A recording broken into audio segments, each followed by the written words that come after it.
Washington, Reuters. Special counsel Robert Mueller recommended in a court filing on Friday that a judge sentence former Trump campaign aide George Papadopoulos to up to 6 months in prison for lying to federal agents investigating whether Russia interfered in the 2016 U.S.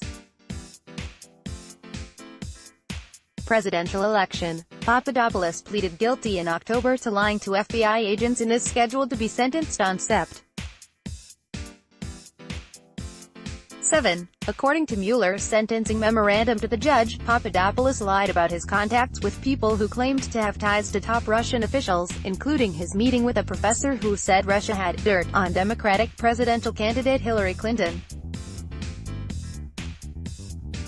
The defendant's crime was serious and caused damage to the government's investigation into Russian interference in the 2016 presidential election, Mueller's memo said.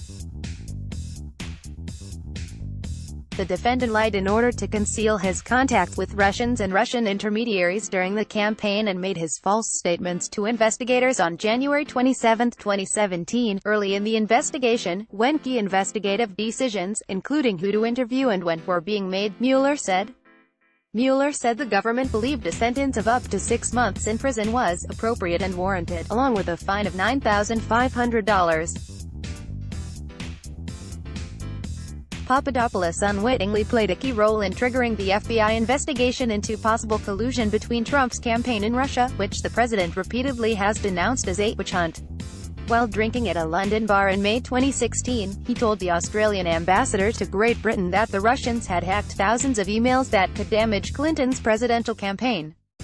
And the emails began appearing publicly 2 months later, the envoy, Alexander Downer, told U.S. diplomats about what Papadopoulos had said, according to U.S. officials familiar with the events. Mueller also told the judge that Papadopoulos had not fully cooperated with prosecutors.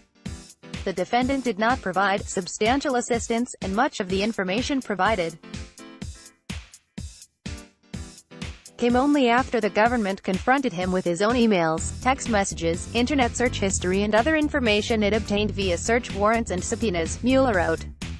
Mueller also said Papadopoulos avoided until the last moment telling prosecutors about a cell phone he used in London that had substantial communications on it between he and the professor who claimed to know about Russian information on Clinton. Reporting by David Alexander, editing by Eric Beach and Sandra Mailer. Download. Do you have information you want to share with HuffPost? Here's how.